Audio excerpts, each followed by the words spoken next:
Hello everyone and welcome back to another podcast. Yes, we return with Knowing Wheel. I think we're on episode 85 of the show. 85 episodes of Knowing Wheel. We're almost at the 2-year landmark of the inauguration of the world's best Formula One podcast, as voted by... According to who?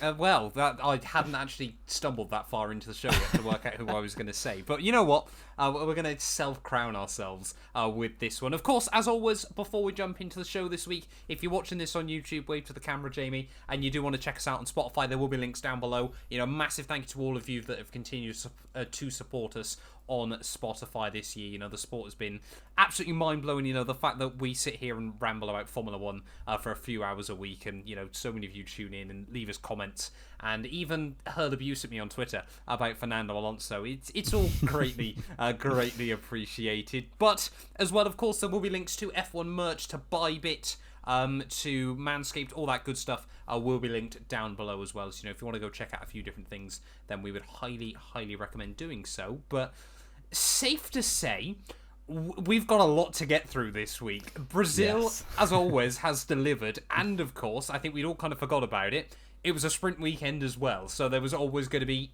pretty much 100 laps worth of action from Brazil. Yeah.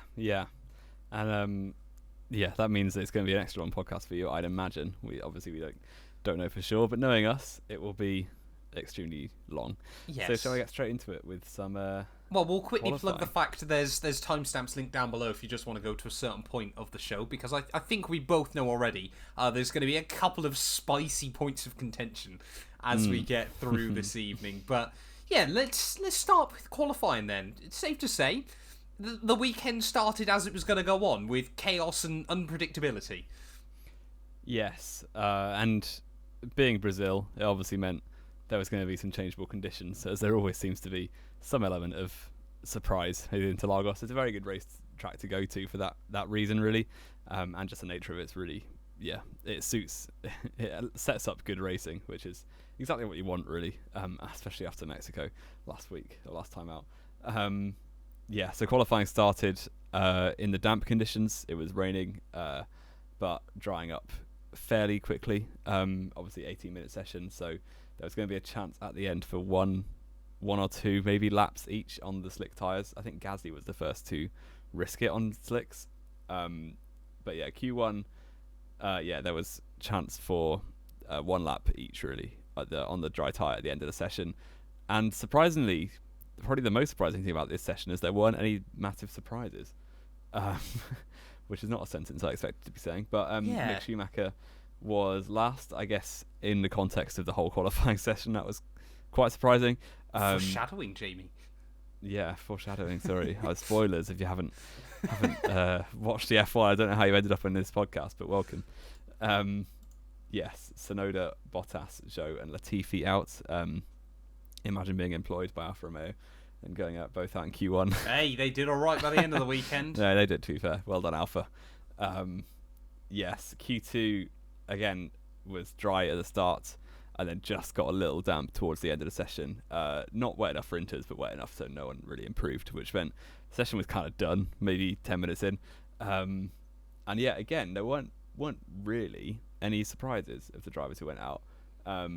It was Albon, P11, Gasly, Vettel, Ricciardo, and Stroll in 12th to 15th. And yeah, we kind of had that classic top 9 plus 1, which was Kevin Magnussens, which everyone expected to be P10, but it ended up Q3. But do you want to take us through Q3? I actually wasn't watching live, so yeah, you can run us down that. I mean, it was just the perfect storm. It was one of those sessions. These sessions are, on the one hand, magical. On the other hand, of course, really frustrating, because it was basically one run and you're done at the start of qualifying. There was rain inbound. Everyone knew it was just going to have to be the first car on a lap, unless, of course, you're Ferrari. Because as everyone comes out of the pit lane on a set of dry compound tyres, Charles Leclerc rocks up on intermediates. And there's a brilliant shot, Jamie, I don't know if you've seen it on Twitter, I did see it, of Charles Leclerc in his helmet. You see his eyes looking in his rearview mirrors as he just, all sense of hope Ferrari just absolutely falls apart. But because, of course, it's one run counts, you want to be starting right at the far end of the pit lane, towards turn one. And now, of course, for those of you that aren't aware, the pit lane order is completely decided by last year's Constructors' Championship finish. So that meant Kevin Magnussen, because of Nikita Mazepin being so bad last year, and of course, Haas generally having a bit of a dog, slow car anyway, Kevin Magnussen was the first car onto a lap, and it was absolutely one of those sessions where your first car on a run is going to have the best track, so should take pole. And despite the fact he's got a much slower car than the Red Bulls that were behind him, Kevin Magnussen did it in what was, I don't know if you've watched this lap back, Jamie, it's not certainly a world-breaking lap or anything like that, but it was just tidy. It was, honestly, it sort of gave me George Russell vibes from last year at Spa. There was nothing incredible about it, but the fact there was nothing incredible about it but nothing wrong with it kind of made it incredible. And that meant Kevin Magnussen at the end of the first runs was fastest by about 0.3 of a second. And of course, no one was going to be able to touch it. No. And it's kind of like, I remember they used to say on Top Gear with the Star and Resupply's car, they used to say, if a lap looks slow, it's probably really quick. Like, if it doesn't look dramatic, you're probably carrying a lot of speed, which Kevin Magnussen certainly was. And yeah, I think Leclerc was at the head of the pit lane because he was on the inters looking back, wasn't he? Leclerc was just behind Kevin Magnussen. Oh, just behind. Fair enough. So he did have the best of the conditions, but fair play. You made the most of it for sure. Richard. Yes, Richard. So it's been a while. And I think Verstappen made a mistake in turn 8. I think he went wide there. Yeah. So that kind of scuppered his potential, but he still put it second place, with George Russell ending up third.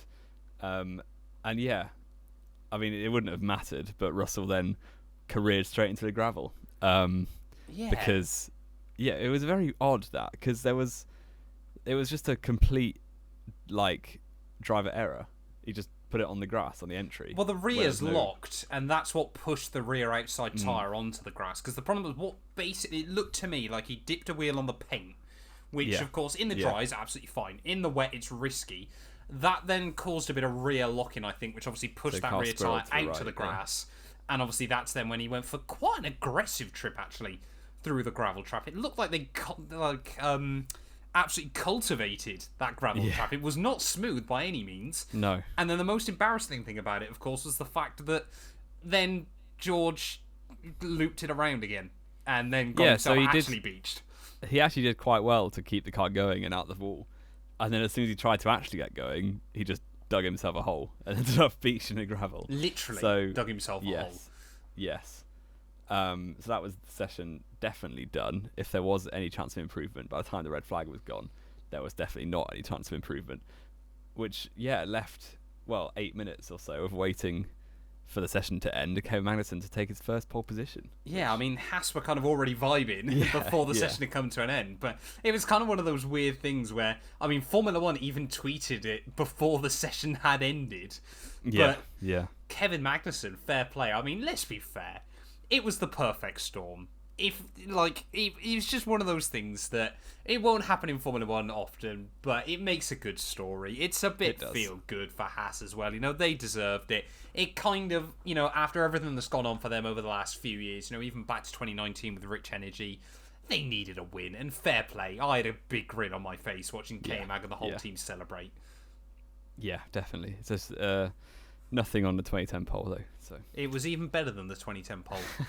Even better. But yeah, obviously we saw Kevin Magnussen then on pole position ahead of Max Verstappen, George Russell P3. Lando Norris, after food poisoning on Thursday, came back fastest in Q1, fastest in Q2, P4 at the end of Q3. He was rapid all weekend long, once again. And then, Sainz, Ocon, Alonso. Hamilton made a couple of small errors and just lacked confidence throughout the entirety of qualifying there, but still beat out Perez, who got stuck behind Leclerc. And of course, then Leclerc didn't even set a lap time anyway, so he just decided to screw his main championship rival. Yeah, fair play. I would do the same, to be fair. And then that was obviously set the grid for the sprint race, which took place on Saturday evening, which I was actually busy doing some real-life racing at that point, so I didn't watch the sprint race either. Yes. Let's just specify that was go-karting. Go-karting. I'm not a racing driver. No, Jamie. I did win though. So You did. I was actually very. I saw that on Twitter. I was very impressed. To be fair. Well, thank you. You'd get absolutely done at go-karting. Why? Because I'd absolutely trounce you. No, you wouldn't. I definitely would. I don't genuinely believe you would be quicker than me. Right, that's it. We're going go-karting. New year. Winter social. We're setting this up. We're doing knowing wheel goes go-karting. Yeah, Because I do not believe you would be faster than me. I would. I don't believe that for 1 second. But anyway, let's talk about a sprint race that happened down in Brazil. Before we even got into the race, strange things were going on. Max Verstappen and Nicholas Latifi, if I remember correctly, were the only two cars not starting on softs, which was very unlike Red Bull. You'd expect Ferrari to have rocked up with full wets on both cars on a dry track, but not Red Bull. It was strange. They must Red Bull are usually quite confident in what they're doing. I feel like a team like Ferrari just kind of hope for the best a lot of the time, whereas Red Bull actually know what they're doing. So the fact they did start on mediums, they must have been quite convicted about whatever they believed the mediums were going to do, or the softs were going to do rather. But yeah, that kind of it came back to bite them later in the race, because the pace on the mediums the softs basically never died. So the mediums just were hampering them all race, which was a bit of a shame for Verstappen and for Latifi was never really going to do much anyway. But yeah, it was a strange decision, and they've not really. Well, I don't think they did explain why. The plan was that they could then get a fresh set of the soft compound tyres ready for the Grand Prix. But of course, everyone was looking at it going, well, it's quite an easy one stop from the softs or the mediums to the hards. So, I mean, it didn't end up that way.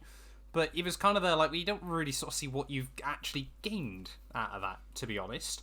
But that did mean, though, Kevin Magnussens had a nice clean getaway from the front of the field, and you just had visions of him going through the first couple of corners, just absolutely panicking just to try and get away from Verstappen whilst he could. I mean, of course, none of us expected to last very long, but we did expect it to last longer than Alonso and Ocon's, well, not really friendship, is it? But they came to blows again twice on the opening lap. Alonso was pretty scathing of Ocon in the interview afterwards, but turn 4 incident, that was completely on Ocon. He just completely forced Alonso over the white line on the outside. Yes, he was focused on the cars in front, wasn't he? And genuinely didn't notice. Well, apparently didn't notice Alonso on his outside. But I mean, just like he didn't notice Perez on his inside of Eau Rouge that time. And he didn't notice Alonso in Budapest either. Ocon just makes enemies out of teammates, doesn't he? I don't know what he's like to work with, but there's got to be something going on there that makes him so just abrasive. He must just be really abrasive, like, as a person, I think, because like Perez has never really had issues with other teammates. We'll get onto that later. Well, yeah, that's not exactly the time to be saying that, but I know what you mean. Who else has Ocon been a teammate with? Alonso, Ricciardo.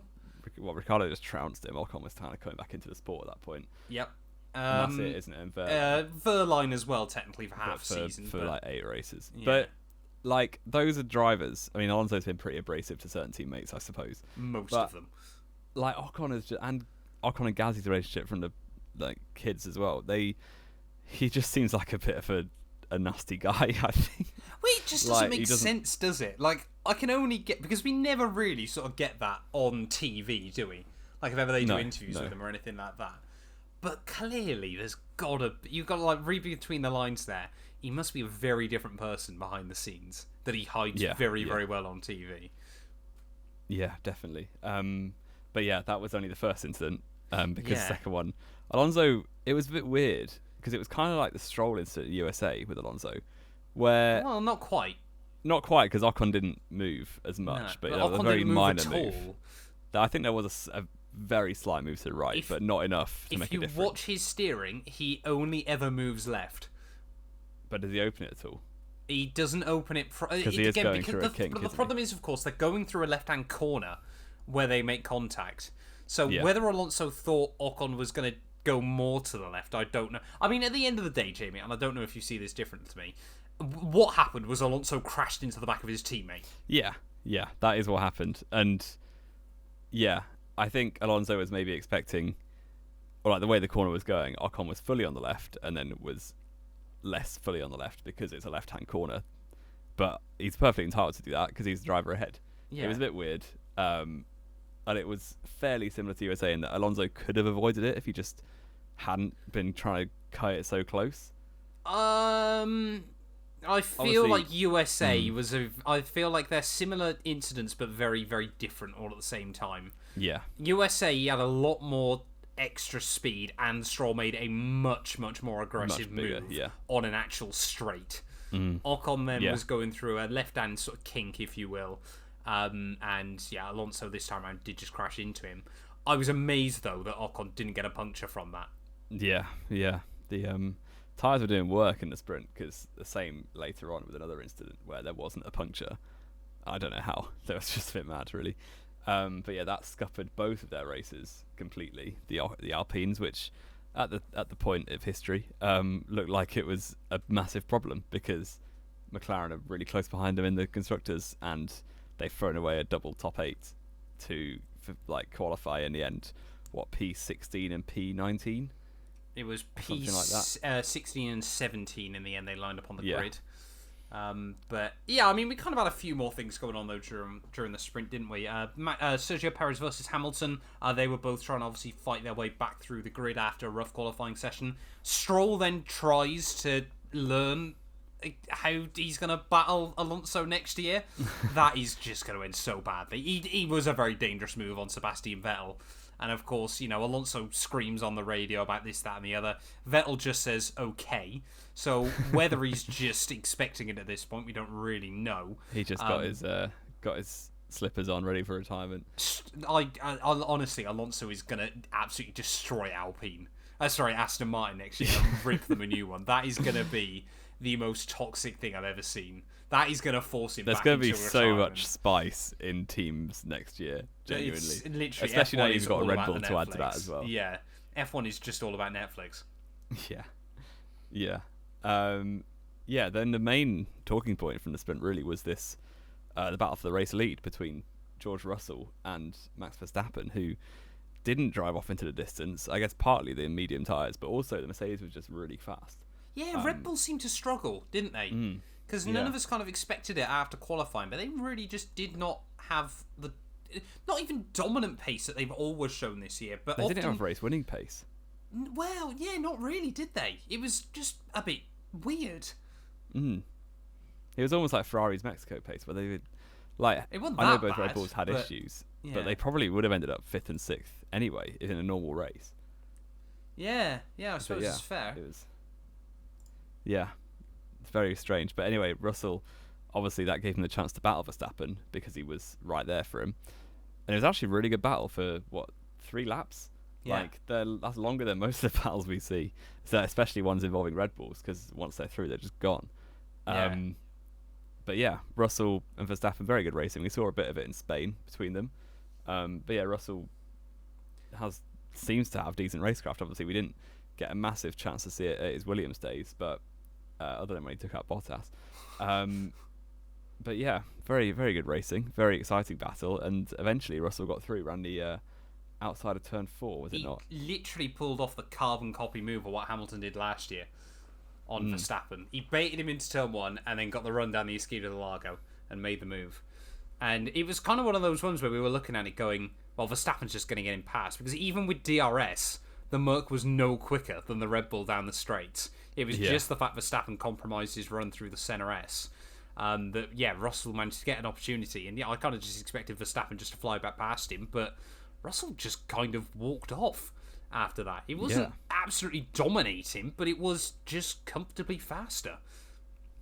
Yeah, and then that obviously left Verstappen in the clutches of Carlos Sainz, who had a very quietly, very good weekend, I thought, genuinely. Yeah. Generally, he was very solid Sainz all weekend, but ended up passing Verstappen for that second place in the sprint, which is where that contact happened at turn 1, with Verstappen trying to cut back in underneath Sainz a bit and then misjudged it, caught his front wing on Sainz's right rear, and somehow there wasn't a puncture, but Verstappen did lose his end plate, so that kind of, if his pace was already going because of the mediums, it was gone with that end plate missing.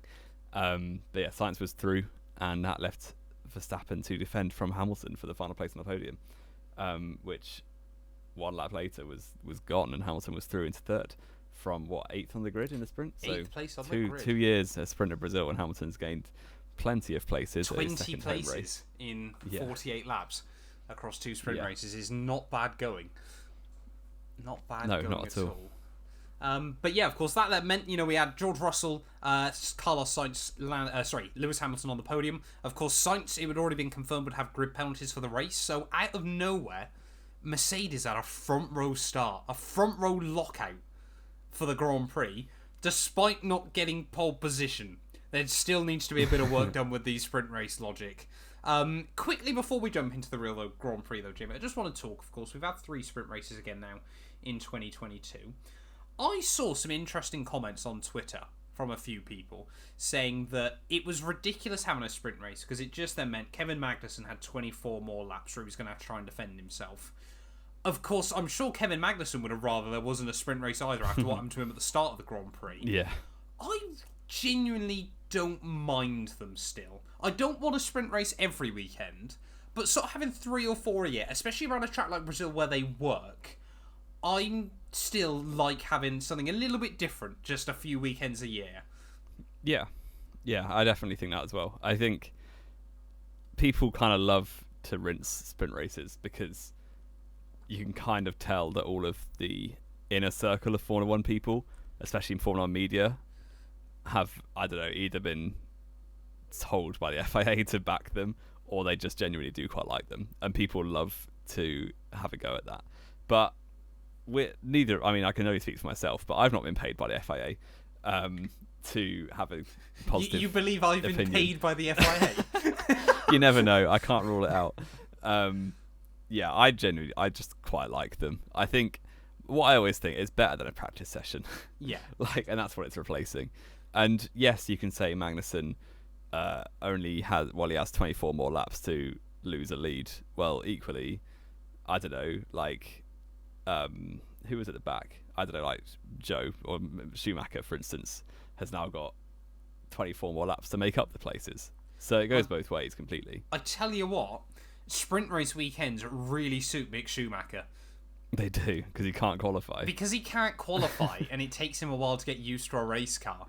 They really, really do help him out, because he had a brilliant sprint race. 20th to 12th was very, very good going. He basically gained every place that Kevin Magnussen lost throughout that sprint. They almost met in the middle. They did pretty much meet in the middle in the end. It was very, very weird. But, I mean, yeah, like I said, again, at a track like Brazil, they're really good fun. If they announce they're doing a sprint race at Monaco next year, I'm probably not going to watch it. No. But it is just, around Brazil, I feel like Silverstone could get another good shot. It's kind of, I mean, not a lot happened really in the sprint last year, apart from Checo binning it and Verstappen getting the jump on Lewis. But, I feel like we're probably going to see, next year they've confirmed we're having 6, haven't they? So we're going to get 30 races when you include sprints next year, which is kind of mental. I think what they're trying to do is just try a few more different circuits, and then hopefully in 3-4 years down the line we'll have 4-5 tracks with sprint races that can be quite good. If it was you choosing tomorrow, Jamie, okay, 6 tracks for sprint races for 2022, where would you go? Now remember quickly as well, you cannot host one at Las Vegas because the race is on Saturday night. Oh yeah, true. I would keep one at Brazil. I feel like we're going to come up with pretty similar ones here. That's a no-brainer, but I'm just intrigued. So I'm also going to say Brazil.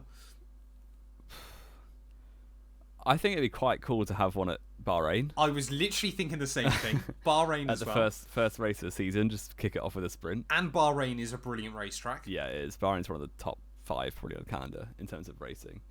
I think Silverstone would be a good. Obviously the one last year didn't really do that much, other than Alonso having a good start, and that was kind of it, as you said. Two more races. 3 more. Oh, I thought Silverstone. I said that's Silverstone, Bahrain, Brazil. Oh yeah, there's 6, aren't there? I'm going to throw one out here. I'm going to say Baku. Baku would just I remember saying this at the time of Baku. It's not a good race for people who actually like racing. It's a good race for people who like crashes. I think it has been better the last couple of years. Yeah. I think Baku Slightly. deserves a sprint race, at least to try it. Yeah. I think something like China would be cool. If we even go back to Shanghai. If we go back to China, that is. But like a track with ridiculously high tyre wear. Yeah, this is like, the thing. potential- This is what I wonder whether they need to try something different with sprint races. Of 'Cause give the- us I like remember from- ultra soft tyres again. From F2, whenever they do sprint races at Bahrain, for instance, the tyre wear basically means it's very close between a 0 stop and a 1 stop. Yeah. Which makes for great racing because you've got drivers genuinely 3 or 4 seconds a lap quicker on And the this fresh is tyre. what I think sprint races need. You either need like a hard tyre that will last but is quite slow, or a really soft tyre that will definitely not last that's really quick. Just to throw in some jeopardy, Yeah. basically. And you do it at the high tyre wear tracks such as China or Bahrain or whatever. Yeah. So yeah, I'd throw in Shanghai if we go back there. Yep. I'm trying to remember other tracks now. I mean, the Monza sprint was quite good. So yeah, I'll throw Monza in there. What, last year? Yeah, it was fairly good, wasn't it? All I remember didn't was watch it. I thought it was pretty dull. I thought Gasly binned it, sorry, and not a lot else happened. If I remember I correctly. just enjoyed it because Hamilton lost his pole position. Okay. I mean, Saudi Arabia is always quite entertaining. Again, for similar reasons yeah. to Baku. I think what Saudi Arabia needs is a Grand Prix and then a sprint afterwards. Yeah. Just have the grid bunched back up again. Yeah. That would be chaos. I mean, last 2021 Saudi was basically like 4 different sprints in the one Grand Prix. It basically was, wasn't it? I always think back to Saudi last year and think, what if Mick hadn't binned it and that race had That was just such been a snooze ridiculous fest? race. It wasn't really a race though, was it? It was a farce. It was an absolute chaos. It was quite entertaining. It was a farce at the end of the day. But yeah, I mean, there's other tracks that we like. That would be my 6. Sprint races. Yeah, I think we're pretty similar there. I'm trying to think of any others that I wouldn't mind seeing. Basically, try. you want either tracks that are good, very good for overtaking, or quite chaotic. Yeah. And you don't want tracks like Zandvoort or Mexico or Monaco or I was gonna say Mexico might work, but it would have to require flexible engine modes or something like that. Why? Why would engine modes make a difference? Because then cars can go full tilt rather than always struggling. What they should do is they should They just need to dig sync up- the Mexico circuit to sea level, don't they? just raise sea level. No, that would make a difference, would it? No, it won't. I mean, we're doing our best, aren't we? Just take Mexico and put it by the coast, Yeah, and then it'll be a good race. exactly. I mean, Mexico has a lot of coastline, but just Mexico City. Put it on the Yeah. coast. Let's actually... We have gone off a tangent there like no tomorrow. Let's discuss then, Jamie, the Grand Prix itself. Brazil. Yes. We've got homeboy Hamilton on the front row next to his teammate. Or honorary homeboy Hamilton. Homeboy Hamilton from Sao Paulo. I saw an edit on TikTok a couple of weeks ago from someone dubbing Hamilton the King of Stevenage, and I sort of thought, I'm not even sure that's a title he would want. No, at the end of the day. It's certainly not like, if you compare Sao Paulo to Stevenage, I feel like you come up with a few differences. But yeah, Stevenage has probably got better bike lanes, from what I know about Stevenage. That's about it. Okay. Talk me through the race start, Jamie. Yes, I didn't watch the race live either, but I have watched it back with basically comprehensive highlights. But yeah, Mercedes won 2, of course, and they got away well, which we sort of expected. It's very short into turn 1. So Russell led from Hamilton. Norris started 5th behind the 2 Red Bulls, went very aggressive into turn 1 and turn 4 actually, but didn't make either move come off quite, and so both Red Bulls comfortable 3-4. What Lando did do was screw himself on the entry to Ferradura, and that was the restart. Never mind. That was the restart. Well done. Yes. Let's not go off script. Every word of this is scripted if you didn't know. But yeah, into turn 6, the midfield was where the action was happening, which, unfortunately, in true F1 fashion, the fairy tale of Friday night was cut very short in the race, and Kevin Magnussens was completely binned off by Daniel Ricciardo. He was sent to the Shadow Realm. Yes. But now, Ricciardo got all the blame for this, and rightfully so. He did turn Kevin Magnussen around. However, Kevin Magnussen should have held his brake there, and he could have probably... Obviously, again, it would have then been down to pot luck about whether another driver avoided him, but he wouldn't have hit Ricciardo. Yeah, it annoys me when drivers... It's almost like they're I mean, obviously you're a Formula 1 driver, you're going to be quite selfish, but they are in those situations when drivers spin up their wheels to get to like pirouette around quicker. That's so dumb. I'm not even convinced that's what Kmag was doing, because let's be fair, when we say that, we both think of 2019 Spain Romain Grosjean, don't we? 2018. Was it? No, it was Rich Energy. No, it wasn't. Oh, it was. Wait. No, it was 2018. It was 18. Yeah, because he hit Gasly, didn't he? And Gasly was in a Toro Rosso. Yeah, Gasly and Hulk. Yes. My boys were both that was out quite on that one. Funny. That was they the were most. both out of that one. I was just depressed. The rest of the race was rubbish. I don't think that's what Kmag was actually trying to do this time around. It looked like he was trying to get the car out of the way a lot more. I'm not sure. You're all acting on instinct at that point, really, aren't you? But yeah. It was hindsight slightly unwise. Yeah, but yeah, maybe he definitely could have like done himself a favour by not just pirouetting into the path of another driver. Yeah. But it was obviously on Ricciardo. We're not blaming Magnussen at all. And it was a fair job that he hit Ricciardo again. It wasn't like David Coulthard 2008, where he just gets involved in someone else's crash again. Yeah. I mean, the onboard from Ricciardo, it sounds like a really hefty whack, doesn't it? It was pretty hefty. It sounds like quite a violent impact, to be honest. But yeah, it immediately meant that we had a safety car restart. So George Russell at the front of the field, brilliant getaway. I was then immediately panicking, because now Max Verstappen is close to my boys, and we both know what Verstappen can be like. Right, here we go. It only took 33 minutes. This is probably going to be one of the two big talking points of the night. I feel like the other one we might agree with a little bit more on, but this one I feel like we're not going to see eye to eye, are we? We are reasonable. We are reasonable. The name of the podcast comes from that. Exactly. But let's not try and hide any facts away for a second, Jamie. You are a Max Verstappen fan. Yes. I am a Lewis Hamilton fan. We're not going to try and deny these allegations. Now, the way... Again, this is the horrible thing as well, of course, with incidents like this, because you see pictures on Twitter. We can agree here, pictures are the worst sense of evidence in Formula 1, because they give you no context in most to what sports, is going on. In most sports, you're absolutely right. Because football, people always pause when someone's two-footing someone, but they pause it on the instant they get the ball. Yeah. And they forget to include where they broke their leg. Yeah, 3 seconds beforehand. Yeah. Now, the way I see it, Verstappen tries to get the run around the outside of Hamilton. He gets into turn 1 ahead. I completely agree. Mm-hmm. But he's pretty much fully behind, because he's taken so much speed into turn 1. As they head down into turn 2, he's actually got his front wheels alongside Hamilton's rear wheels. Yeah. At that point, Max Verstappen should have backed out, because it's no longer his corner at turn 2.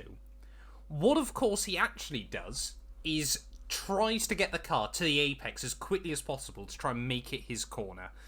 Now, there's a lot more, obviously, to this incident, of course, that I feel like a lot of people forget almost because let's be fair, there's a much bigger picture between Hamilton and Verstappen. Because they haven't really fought this year, it's kind of been forgotten about.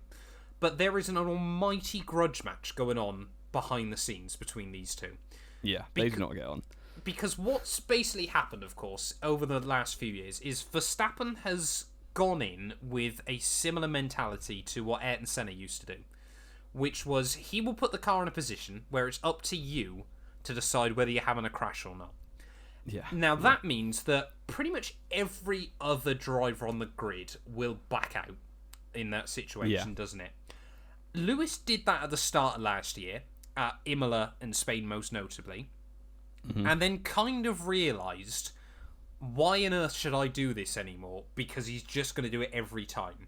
So since then, whether it's made sense or not for Lewis, he's basically known he cannot back out with Max, because Max will simply never do it for him. Is that all fair? I think so. Yeah, I think... Because sometimes, obviously the big one with Silverstone, where like yeah, the two big ones were Silverstone and Monza, weren't they? Really? Yeah, where like either driver could have avoided it, but because one driver was going for the move, it was probably slightly more on them. Yes. Yeah, exactly. Now, again, of course, I think a lot of people kind of forget about this, but there is so much psychology behind racing drivers, of course. When they're acting on instinct and things like that, a lot of it has got to be automatic. They've got to retrain their brains in these situations. And you have to believe that you're better than the other driver. I remember I heard something from David Coulthard, like, back when he was teammates with Hakkinen. He, going into like 2001 even, he genuinely had to convince himself, and did convince himself, that he can still be better than one. Hakkinen. Yeah, because if you're going in without that mentality, you're just going to get trounced. There's no point being there. If you don't believe you're the best, there's no point being there at Formula 1 at the end of the day. Now, again, obviously, we haven't seen this much this year between Lewis and Max, but Lewis knows full well, going into turn 2, he has to close that door on Verstappen. Yeah. Obviously, Verstappen has come out after the Grand Prix saying that he just put the car there. It didn't matter for him. It cost him 5 seconds, which is not true because he had to pit. But it cost Hamilton a race victory. This is something, of course, that Verstappen did last year at Monza as well, because he knew that the Merc was faster that weekend. Sometimes he still will put his car in a situation where he knows there's going to be a crash unless the other driver backs out. With most drivers, that's going to work. Hamilton knows full well every time they are in a wheel-to-wheel battle, whether it's this year, last year, in the future, any potential championship fight they're going to have again, they are going to keep colliding. Yeah, until one of them backs down, which I don't think will happen. Really. Neither of them can anymore. This is the problem I think that a lot of people have got to understand. Neither of those two drivers, if they're going wheel-to-wheel into a corner anymore, can back out. Unless you got other circumstances where one of them's got a big championship lead or something like this. Yeah. Which, again, you'd then believe Max Verstappen would back out of it, but of course the title's wrapped up. From his side of things, he's thinking, I don't care. Yeah, I've already won it. Who cares? Yeah. It's really, really difficult, but at the end of the day, it's kind of that weird thing, isn't it, of that won't be the last time they crash. But apart from just giving them normal penalties, you can't really do anything about it either. No, it's almost bigger than the stewards, their feud, because like all the stewards do is take an incident at surface level and give an appropriate penalty. They can't base it on driver psychology or anything like that. And this is the thing at the end of the day, because again, the only drivers that refused to back out with Senna were the likes of Alain Prost, who obviously was able to keep battling with him for championships. Every other driver pretty much is pushed to the side in those situations, and this is why I really want another Hamilton Verstappen title battle, just because it'd be good crack, really. It would be absolutely insane. Again, I'm not sure how well I'd be able to cope with it. My poor heart, but it's kind of that thing, isn't it? Of it's fantastic sport up to a certain point, but sometimes you just want to go to both of them. It's almost like you need the FIA to really come down hard. You want to bash their heads together, really, and say, stop. This is, it's kind of got to be that thing of, say, for example, let's say next year we end up in another situation like 2021, where they're in an all-out championship scrap. Say 6 races from the end of in some hypothetical words, 6 races from the end of the year, Hamilton and Verstappen do that again at Brazil. Whoever you appoint the blame to, you want to say, if you two come together like that, you're out of the championship. We are not having you two constantly doing this over and over and over. Whether it'll actually make a difference or not is a very different question. And also, the FIA there is so much at play between these two. They wouldn't do that. They wouldn't do that, no, absolutely. But it's the only ever way they can put a stop to this. Because it will just happen every single time. I don't know if they want to put a stop to it. It causes so many moments that people talk about. It's like they just want to let the world burn. It's kind of that difficult thing, isn't it? Because again, a lot of people go, "Oh, well, Verstappen has been able to race cleanly with everyone else this year. It's quite clear who's the problem. Everyone else backs out. Hamilton has been able to race cleanly, with the exception of the incident with Alonso. Hamilton's been able to race cleanly. They have beef as well. They have beef, but again, we look back at brilliant battles last year. One of the best battles of last season was Alonso and Hamilton at Hungary. Yeah. It was Hamilton misjudged it at Belgium. We can completely admit that. Even as a Hamilton fan, I'd say he messed up. He made a mistake. 300 races in, it's bound to happen from time to time. His first mistake, yeah. Exactly. But the older drivers, like, again, Formula One reposted this clip earlier on in the week, didn't they, of Kimi and Schumacher battling at Brazil. We have got ourselves into an issue now in Formula One, and I know we've spoken about this before countless times, where we won't get battles like that anymore because that's not what the drivers are brought up and shown to do anymore. No, we are going to get more. The problem was the FAA crashes. didn't come down hard on Verstappen in 2015. Yeah, exactly. It all stemmed from there. When you had all the other drivers that are now coming into Formula One that were in F3 or F4 or GP2 at the time, watching Verstappen rinse the midfield by doing moves like that. Exactly. Which were very exciting because before that F1 hadn't seen anything like it before. Because there was a lot more respect. Yeah, that's all we get. And when you have one driver out of 19 doing it, it's quite entertaining. When you have soon enough, it's 15 out of 20. Yeah, most of them. It's like suddenly you're just having crashes that could be avoided. Yeah. But shall we get back onto the topic? Because I feel like I've not said a word about the actual incident. You were agreeing with me. You're basically right, unfortunately. As always, knowing I do think, yeah, both of them could have avoided it. But because Verstappen was going for the move, it's kind of his responsibility to not crash. Yes. But yeah, neither was obviously going to back out. It was unfortunate. Verstappen, I think the penalty is a little harsh, but it was always going to happen. It needed to be done, didn't it? Yeah. And I think this is of course, Verstappen's come out afterwards saying that it didn't really matter for him and it did for Lewis. That, especially obviously with everything else that went on that Grand Prix, it was quite clear that Verstappen knew he'd probably made a bit of a cock up in that moment. Yeah. And probably he knows. The thing is, again, of course, he knows that wasn't the right thing to do, but you cannot admit that either. No, because obviously he's not going to go and say, "Oh, I made a mistake. Sorry, Lewis." Exactly. That's never going to happen. This is just the weirdly toxic kind of spiral this has turned into, and it just won't ever probably get better. And I mean, obviously, Hamilton said after the race as well. Of course, he knows what Max is like. It's going to keep happening, but we've just kind of got to happen. It doesn't happen too much. I want 2023 to be an absolute mess of them two battling for the championship. It could be an absolute spice fest again, but it is certainly a dangerous sort of preface, isn't it? Because again, I just think if we get one more season of them two going for a title, this will be a defining era of Formula One. Like, it arguably already is, but I think if you get one more, it will be like a Senna Prost level rivalry. I think it already is. I think only having one proper championship season like that, it's a bit like, I think I don't know, like it's the next stage down. Well, of course, was the way it was tarnished last year. Yeah. Because, of course, when Senna and Prost came to blows a couple of times, that was all on themselves. Apart from the FA handing Prost the championship, but yeah. But like the actual collisions came from themselves. But again, I think this is the horrible thing as well. Of course, you know, for me, this obviously watched Hamilton since he came to the sport 15 years ago. You know, he doesn't race anyone else like that. But people only remember these battles now, don't they? Because again, you know, we always remember the crashes or the incidents, things like that. Hamilton, with pretty much any other driver on the grid, is generally pretty... I'd argue he's still in that group of 4 or 5 drivers that is pretty respectful still. He'll push you, but he won't push you over the limit. He has to apart with Max. With Rosberg. I wouldn't even say with Rosberg there was any particularly moments like this. There weren't moments like that, but that's because Rosberg just got pushed around until he just stopped getting pushed around. You mean stopped racing in Formula 1? But I wouldn't even say it was. It was nothing. It was never really like that, though, was it? Particularly. There were 3 in a row. There were 3 in a row in 2015 where every time Hamilton just pushed him off at turn 1. Yeah. And he knew what he was doing, and it was just not really on, but he got away with it. But they weren't massive contact or anything. No, Hamilton just ushered him over the white line into some grass or gravel. It wasn't grass or gravel, was it? At Japan it was.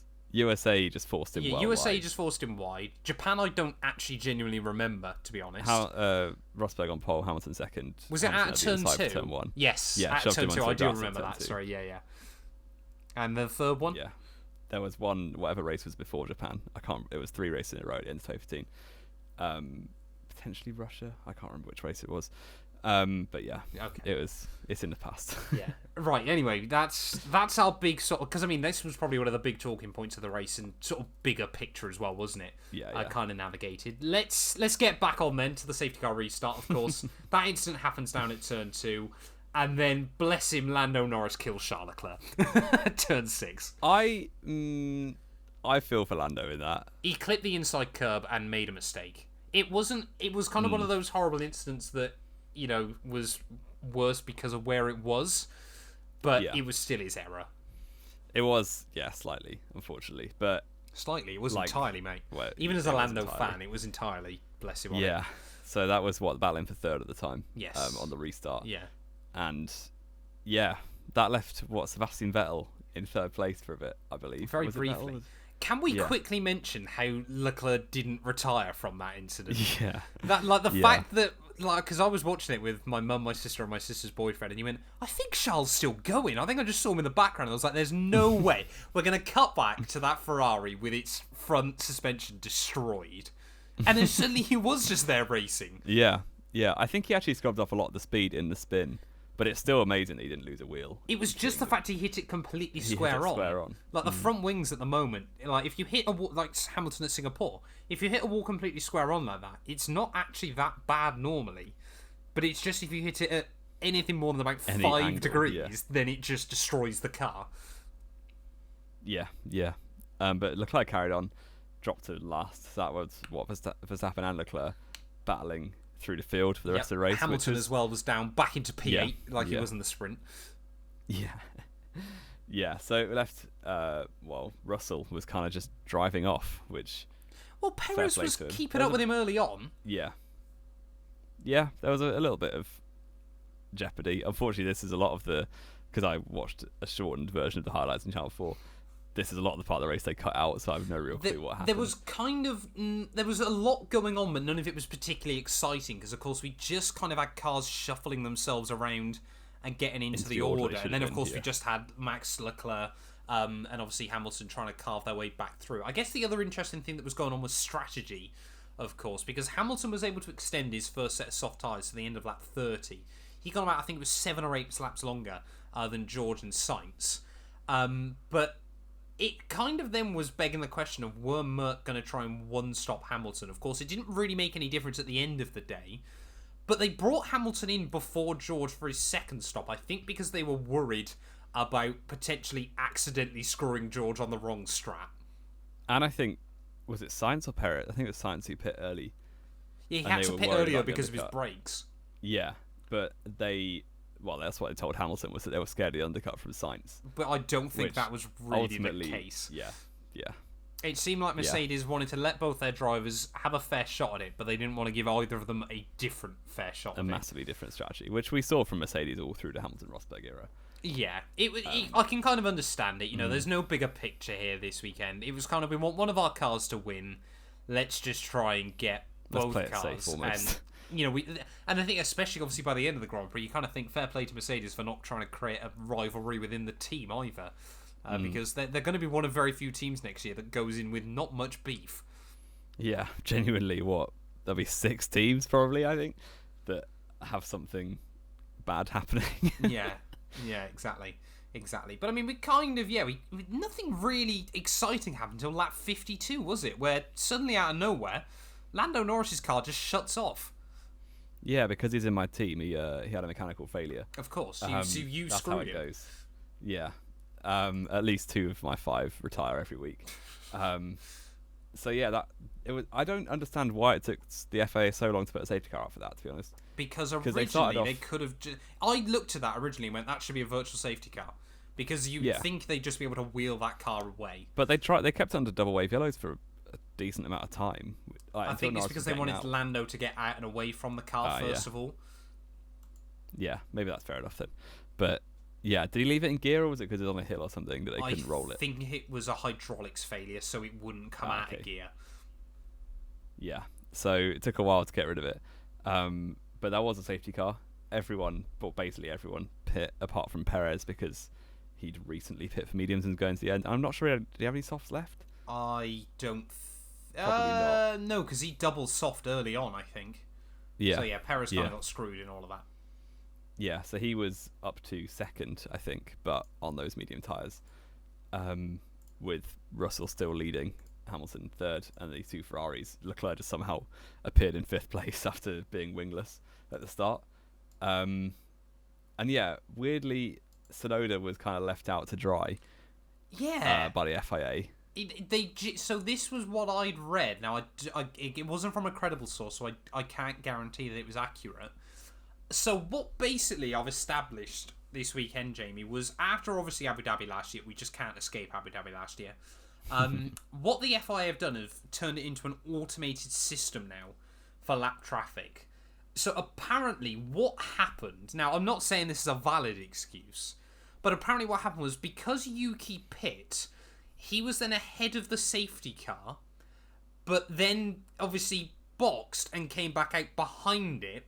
So apparently the system thought he'd unlapped himself when obviously he quite clearly hadn't. Yeah. And surely still you should be able to override said system and still... Because let's be fair, letting lapped cars unlap themselves should not be rocket science in Formula 1. No. It should not be that difficult to get all the cars on the same lap in the correct order. Even co-masters can get that right. Normally, yes. Actually, maybe they can't. I don't actually think... No, you can't unlap yourself on the safety No, you cars can't unlap yourself, can you? Never mind. So, maybe they got co-masters to implement their system into real life, which is why it doesn't work. Jamie, I don't agree with you on that one. Matt's views are not shared by me. No. That's only my opinion. And that is a joke for legal reasons. But yes, what were we saying? Tsunoda, was never unlapped himself, which is really bizarre because even if the system doesn't work, well, firstly make a better system, secondly just overrule it, as you said. Just let him go through.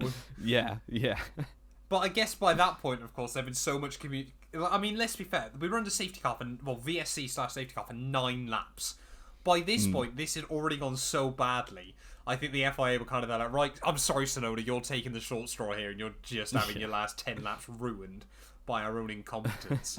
Because, I mean, that should have been a 5-lap safety car. I get that they had issues getting Lando's car off the circuit, but that should have come in and out a whole lot quicker than it did. Because it looked like they were moving Lando's car about halfway around the circuit for whatever reason. Yeah. They were just trying to get down the hill to the next nearest. It was a bit daft. It's just because Brazil's such a weird layout. Because it's old school. As Hamilton Twitter fans would have you know, that completely voids the result from that point Oh, onwards. yes, of course. So we take the result from George Russell from lap doesn't get 51. the win. Yeah. Imagine trying to come up with that hashtag. Avoid lap 52, lap 53, lap 54. I mean, there was a subtle bit of irony there, wasn't there? It's completely different. Completely, it wasn't, of course. It wasn't like they only let one. Actually, no, maybe it was the same. What other cars lapped? Latifi. Yeah, well, that does void lap 53 then. There we go. The Brazilian Grand Prix, George Russell. If you only let one, you let one lap driver through and not the rest. That's outrageous. Exactly. Yuki Tsunoda deserves. You bless him. Yeah. Why are you going to finish that sentence? I don't know. Just right. Absolute restart then. What actually happened? Right. Race restart. I mean, Sergio Perez just goes backwards. Kind of was the big thing, wasn't it? And let's be fair. The main talking point between them and the end all kicked off on lap 67. George Russell's dominated away again. Hamilton's keeping fairly close to him but not really able to apply any pressure. And we've got Sainz P3, Leclerc P4 after both of the jump checker Perez. Alonso then, of all people, goes past Sergio. And on lap 67, he gets the call to let Verstappen by, so Verstappen can try and jump Charles Leclerc up the road. Alonso first. And Alonso, but they're not really worried about him. They're just worried about Charles Leclerc. And by the end of lap 71, Max doesn't let Checo back past. I want to hear your opinion on this first. We should have let him back past. I think the problem is we kind of need to explain the bigger context behind this, don't we? Now, I actually did a video, Jamie, on my second channel earlier on discussing this, just as a bit of a preface to Knowing Wheel tonight. Now, this really actually starts in Abu Dhabi last year. Okay? What, when Perez helps Verstappen to the championship? So Perez holds up Lewis Hamilton for what, about, was it 11 or 12 seconds in the space of 3 laps for Max Verstappen? Yeah. The quote, Checo is a legend. Without Sergio Perez doing that, Verstappen wouldn't have been world champion last year because Hamilton would have had the gap to come in, box, fresh set of tyres, would have walked away from Verstappen off that restart like he'd pretty much done all afternoon. Well, Verstappen could have just sent it and killed them both. Yeah, and then would have been disqualified and wouldn't have won the championship. So Perez literally, you're not going to argue this as a Verstappen fan, he actually won Verstappen that world championship last year. As did Antonio Giovinazzi for retiring with the DRC. Of course. Then, we move into 2022. Early on in the year, I think there's already a bit of tension bubbling up at Red Bull. Of course, they both retire in Bahrain. Sergio then gets pole in Jeddah. Verstappen, I imagine, is immediately not happy because I'm the number one in this team. You've got to make the car suit me. Confused more than anything. Confused as well, but unhappy. Of course, Checo gets screwed in Jeddah. Max gets the win. It kind of gets brushed under the rug a little bit, doesn't it? We then get to Spain. Now, this is the one that I think everyone's forgotten about. Of course, it didn't really make any difference in the actual race overall. But early on in that Grand Prix, if you remember, Jamie, of course, we saw Verstappen and Sainz spin quite early on in the race. Then Perez is quicker than Verstappen for quite a few laps because they're on different strategies. Checo begs with the team to let him past, and they tell him They no. don't let him. Yeah. Of course, at the end of the day, Verstappen was on a quicker strategy anyway. He would have won the Grand Prix. It didn't make much difference. But it's understandable for Perez. He's annoyed at that point. The fact that we're early on in the championship. It's still not really clear that Verstappen has got a big advantage over Checo. Checo is hanging on pretty well with him for pace early on in the year. Then we get to Monaco, where, of course, this is kind of what's come out now. Where Perez deliberately crashes in qualifying. Well, just remember, this was only confirmed by Dutch media. It's been repeated around the rest of the place. Now, I'm not saying whether it's true or false necessarily, but it was only confirmed by Dutch media, and that's where everyone is believing that it's suddenly immediately true. Tom Coronel, I would argue, is not a credible source, personally. He used to follow me on Twitter. He used to follow everyone on Twitter. He also, if I remember correctly, during a World Touring Car event at the Nürburgring, after he took pole position, turns out he had his phone with him and filmed a selfie and filmed a video whilst going around the track. Which, let's be fair, if someone did that in Formula 1, they would probably be banned for life for doing. I don't know. Mark Webber took the helmet off during a race. And he was given a penalty for it. Which he never served. Never served, but still. So Jenson Button's still got a penalty when he comes back to Formula 1. It just happens from time to time. I've watched that footage back today. It's not good for Checo. Don't get me wrong. But because Monaco is such a weird circuit, I do genuinely believe that a lot more weird stuff can happen in your driving style around that venue. Whether it, honestly, for me looking at it, whether it was Checo thought he was going to hit the inside wall, blasted the power just quickly to push the front end out away from the apex, and then, of course, looped it round. But, of course, people are going, well, he didn't try to save it or anything like that. What difference does trying to save the car at Monaco? You're hitting a wall one way or another. I don't genuinely believe... Because let's not also forget, Checo was in P3 at that point of qualifying. He wasn't on pole. Yeah. What does he really gain by beating Max to P3? No, he was P3. Was it Friday? Sainz had already got... Leclerc was fastest at the moment, and Sainz was quicker than him as well. Perez is only trying to lock himself P3 away from Verstappen, which seems pretty pointless. I don't understand. I don't genuinely believe, for me, in any rational world... why Perez would deliberately crash there. And I don't genuinely believe Perez is the kind of person that would deliberately crash there either. Because if he wanted to do that, he would have done a Rosberg from a couple of years earlier. And not damaged the car, yeah. And not damaged the So car. Rosberg Or not made a ran the mistake, risk so- of damaging the car. Rosberg braked 50 metres too late into a braking zone that was 100 metres long.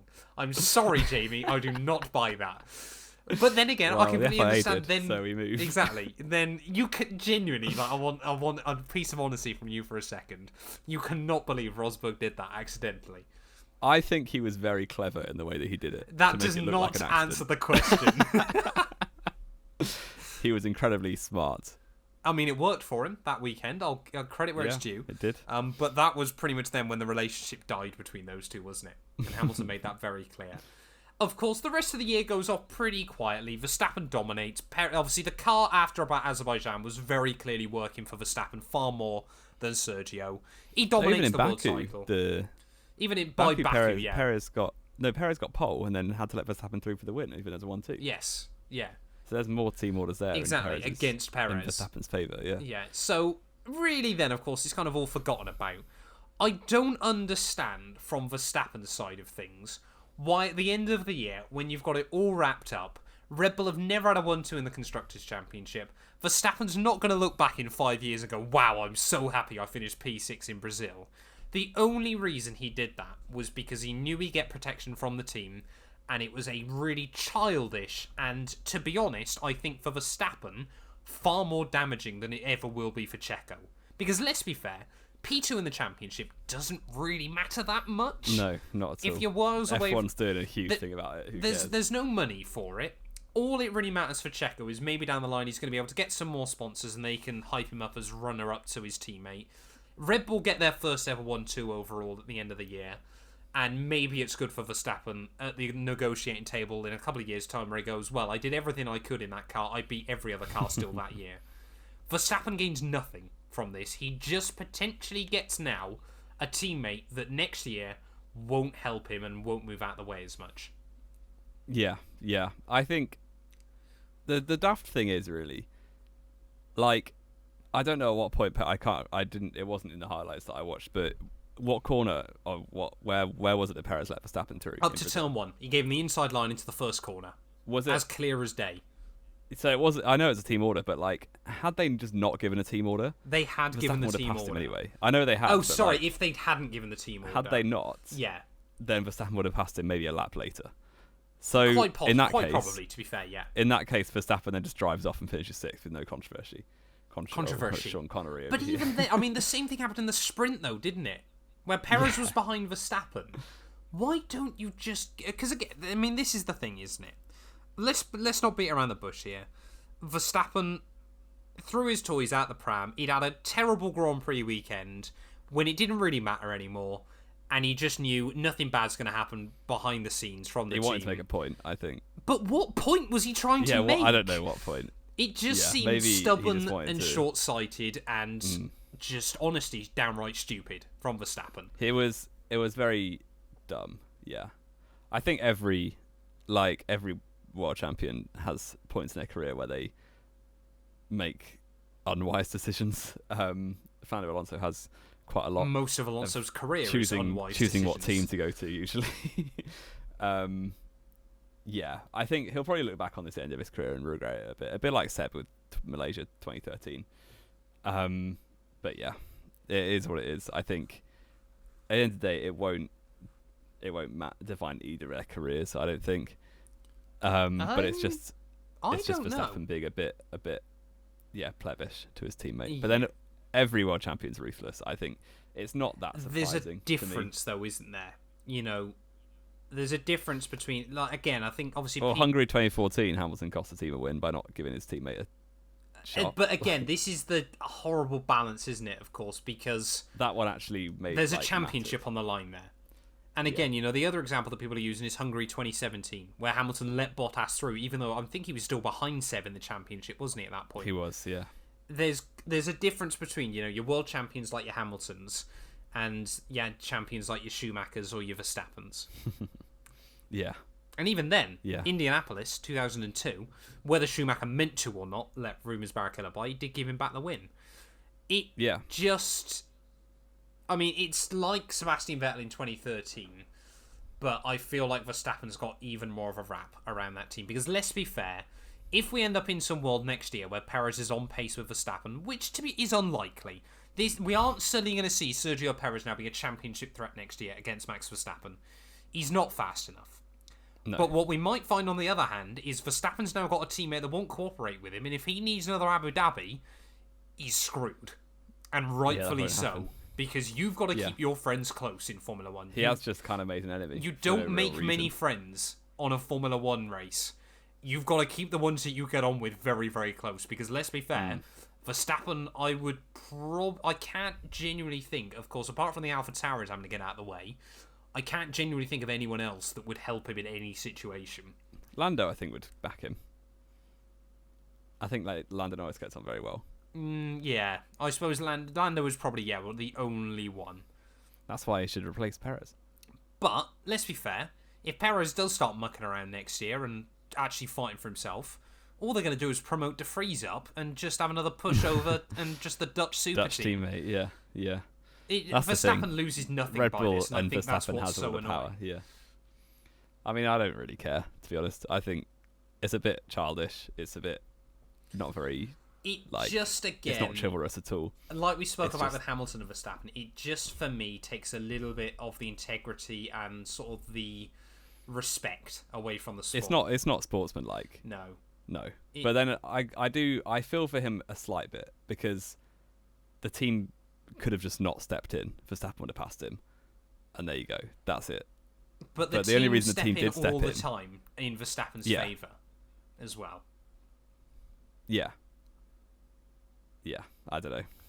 It's a weird one. I don't. My opinion of Verstappen has not really changed. He's always been this kind of. Again, I think this is the thing, isn't it? Like, if you like Verstappen for these sort of things, it don't make any difference. Yeah. If you dislike Verstappen for sort of things, you dislike him even more. It's pretty simple. Yeah. At the end of the day. And unfortunately, though, of course, all of this controversy and everything like that kind of made George Russell's first ever Formula One win slightly less sort of the big thing.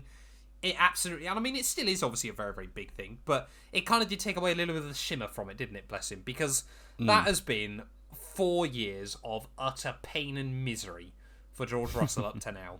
Bahrain 2020, 3 years in a Williams when, let's be fair, he probably could have done a Charles Leclerc and been promoted up to help Hamilton in 2020. Definitely, yeah. But it must have been painful to see his F2 rivals getting shots in top teams. Yeah. Way quicker than he got when he trounced everyone in F2 when he was there. Exactly. But fair play to him. Very it was actually a really composed race. It gave me. You know what it reminded me of? I really hope 2017. Oh, I was going to say a different race to me. I was going to say honestly that win reminded me of Hamilton's first win. Safety cars, a lot of stuff going on, and just cool, calm, composed, and just stayed at the front all day long.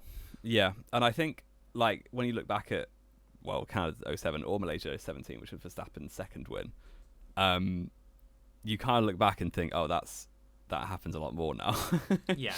And at the time, it was quite surprising that Malaysia 17, Verstappen basically just dominated after taking the lead. And this race Russell always had in his pocket. It felt like. Yeah. And it was kind of surprising because it's his first win that he was that composed. Yeah. But I think we'll look back in 5 years' time and be like, oh, he does that all the time now. Quite probably. We'll probably be like, why were we even excited? He's got about 50 wins. Exactly.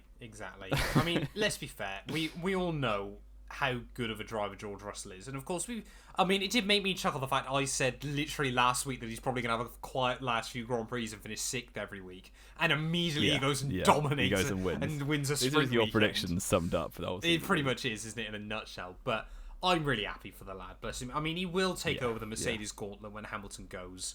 It's also good because we knew already, but British Motorsport was in very safe hands. George Russell, Lando Norris, and I'm still going to put Albon in that group, even though he's racing under a Thai license.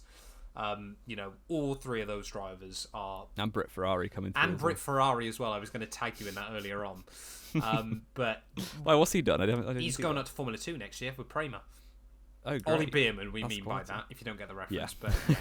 But George Russell, finally, a first Grand Prix victory there. A couple of seconds ahead of Hamilton at the line. Mercedes get a 1-2 out of nowhere. Sainz and Leclerc third and fourth ahead of Alonso, and then Alonso beat both Red Bulls, just as you do. And then Ocon started 17th. Ocon, Bottas, Jamie. Where's Bottas and Alfa Romeo aren't scoring any more points this year? Thank you very much. P9, 2 more points on the board. I was basing it off the 2009 scoring system. Okay. And then Stroll in at P10 there. Yeah, an interesting Grand Prix in the end. Driver of the day, Jamie. I'll go for your favourite driver, Fernando Alonso. Fair play, he absolutely deserves to be in that shout. He didn't put a foot wrong on Sunday, ballsed himself up Saturday, but 17th to 5th, you can never argue, isn't a very, very good result. And I actually put him in my contention for driver of the day as well. But because you said Alonso, I am going to say George Russell. Yeah, fair play. He was the other one that was up there. Exactly. Hamilton as well, quality. I think, deserves a shout out. 8th to 2nd, 8th to 3rd and then 8th to 2nd after the contact early on. And then, Sainz as well. double podium for him. Very really good solid weekend. But yeah, I think there's been a lot to discuss there, hasn't there? And we've still got quite a bit. F1 fantasy to go through. Yeah. What actually, quickly though, what are we rating that Grand Prix? Now, I think really the question is, Jamie, was it better than Silverstone, or was it just right underneath it as the second best race of the year? I'm not even sure. I don't know. Everyone was gassed up. Maybe it's. I explained to Matt before the show. I wasn't watching live. I was at work. I forgot to turn off my notifications when the race started. That always ruins a race. That always ruins a race if you don't watch it. I saw that people. It doesn't for me if I turn off my notifs. No, so if you don't turn off notifs, that's fine. But if you know the result, it completely ruins But I didn't know the result, but I knew that Verstappen and Hamilton crashed. Right, okay. At that point, I turned my notifications off. So, kind of took the shine off the race for me. But it was enjoyable, definitely. But it was definitely worse than Silverstone for me. Yeah. Silverstone for me still is race of the year, but I think I'm going to give that 9 out of 10. Silverstone was a 9.5. I'll give it 8.5. Fair enough. I think there was another race that I rated. I can't remember which one it was now. It must have been so good you can't remember it. USA, was that good? I can't remember. No, it was painful. USA was quite good. I can't, yeah. This year's just been a blur for me. There's been so many races. It's been just a wild year in so many ways, hasn't it? Yeah. But luckily, of course, we actually now get a proper 3-month winter where we can really sort of go back through and digest everything, can't we? On the show as well. Get the race highlights playlist on. Yes. F1 Fantasy then, Jamie. How well? And someone forgot to use their Mega Driver. I did forget to use my Mega Driver, but to be honest, it probably wasn't a bad thing. Because, of course, Verstappen didn't have a really good weekend, and I will say now I would have given him my Mega Driver. Yeah. So, obviously, it's higher scoring than usual because there's more points available on a sprint race. I really hope I outscored you. I didn't do great. I did okay. My points for the weekend were 215. It's happened! What did you get? 237! Oh, you might. Wow, that's a big gain. You might have got into the top 1k in your own league. I hope so. I actually had, on paper, quite a quietly very good weekend in the end. So I stuck it out with Sainz as my turbo, which was, in the end, a pretty wise choice.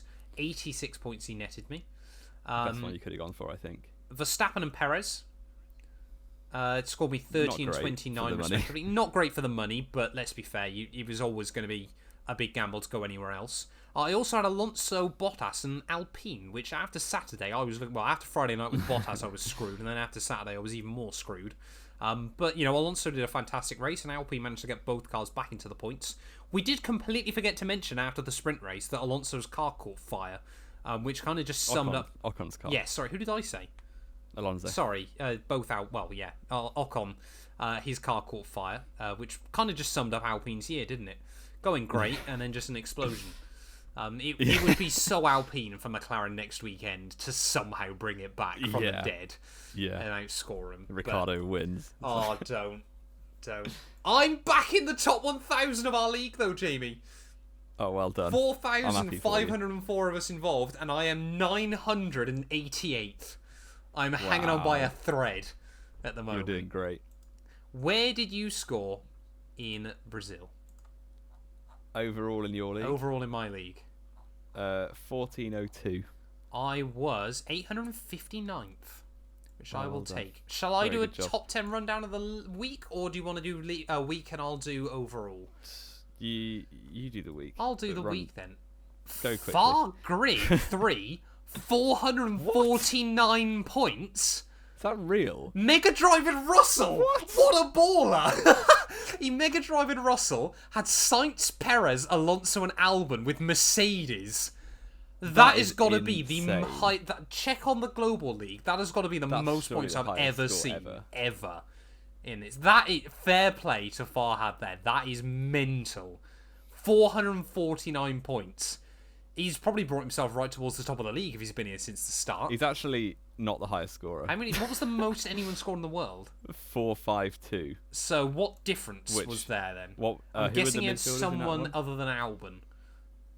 He had Bottas. There we go then. Yeah. There we go. But yeah, Mevin K, 50 points back. With Toto was there, 399. Ross T, 392 ahead of Nilupa D, in P4. Farhad again, just getting both teams into the top 10 quite casually. At Sabolo, F1 team number 3 with Ionis G on 375. They're ahead of Nalupa D again on 362. Vladimir M, 357, ahead of Nick S and Ionos again. So yeah, quite a few teams there actually getting 2 cars into the top 10.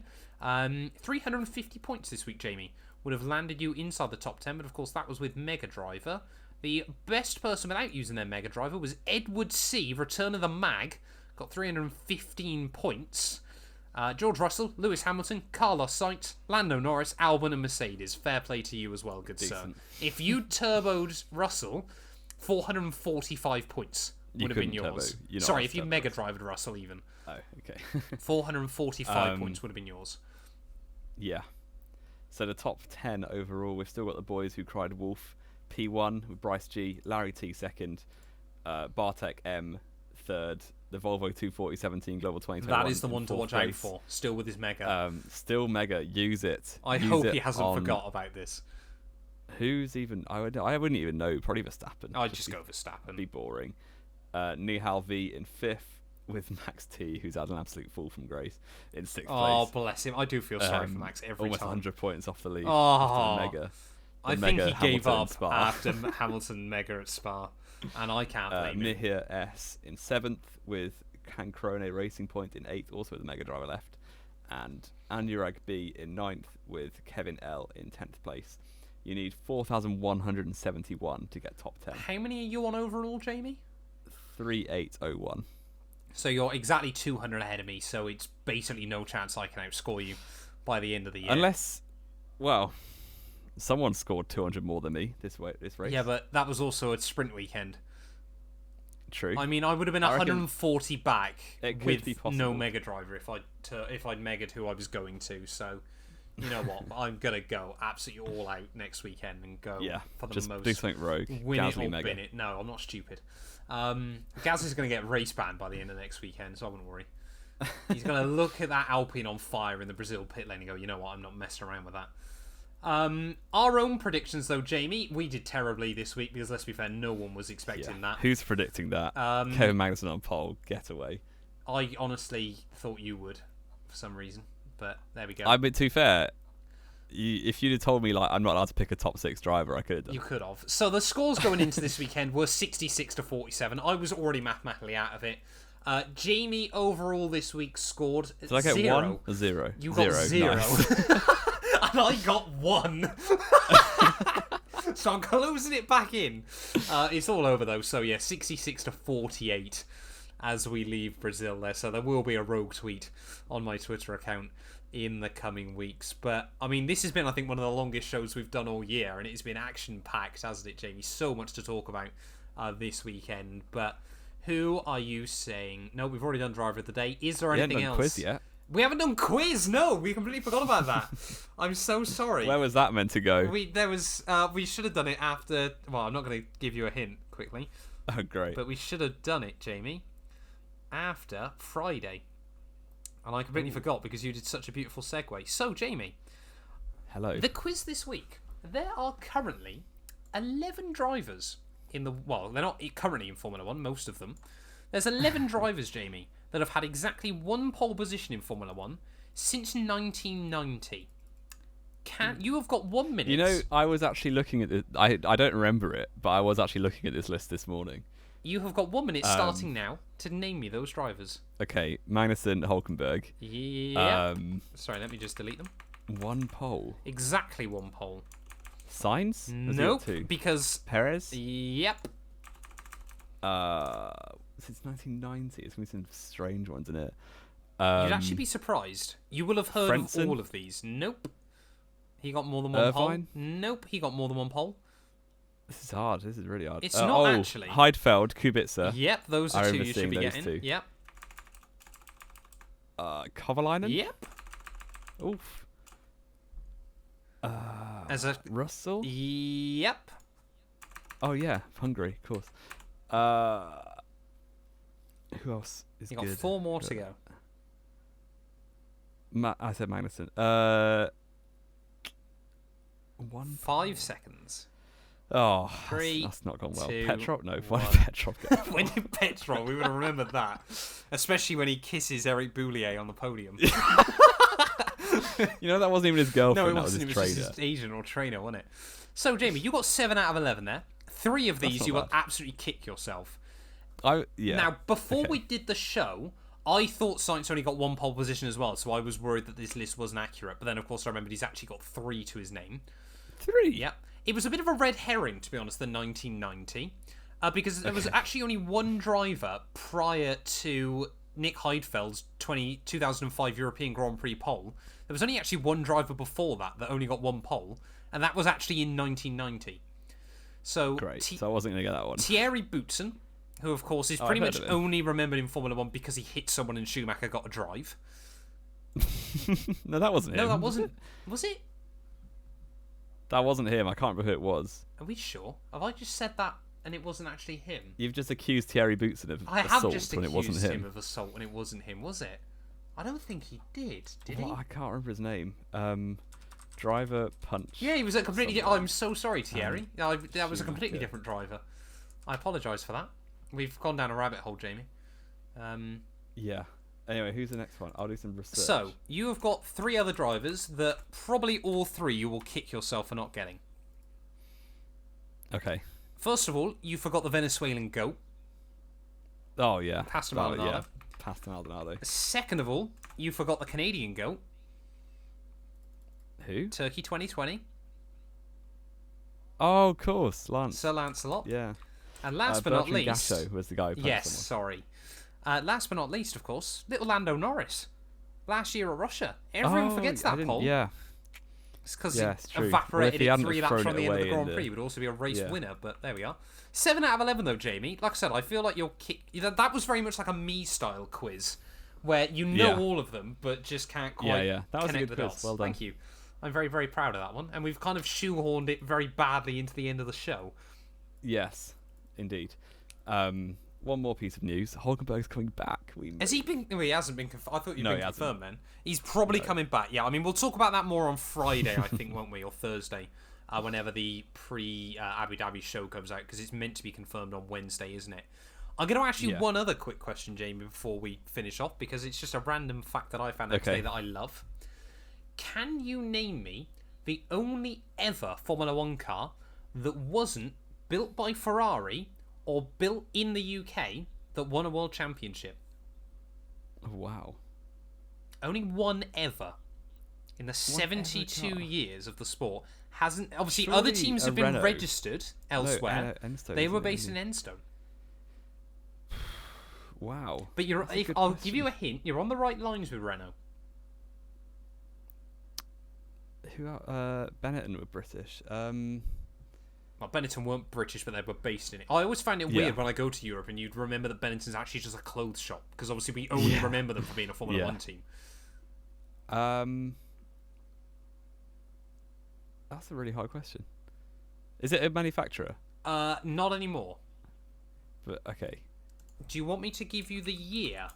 Or the country? Would that give it away? Well, you like I said, you're on the right lines with Renault, so I'll tell you it was it's French. Wow, which of the French teams have ever done anything? Now, it's again even more tricky because, if I'm not mistaken, the team was actually registered in the UK, but unlike a lot of teams that register elsewhere in the world and build their cars in the UK, this was registered in the UK but wasn't actually built here. Oh, great. So I've got no chance. What was the year? And I'll just try and get the champion. 1969. You should easily be able to get that champion. Oh, is that not Jackie? It was Sir Jackie. I don't know what team it was. BRM? Nope. Matra? Yes. No, they've never won anything. Matra won a championship. It was. Yeah. Wow. It's the only ever car to win a world championship that wasn't built in the UK or in Maranello. That's a very good. Very good. It's my little extra factoid for the day. I'm sure you'll use it in the quiz next year, and I'll hate myself the fact I forgot about it, but there we are.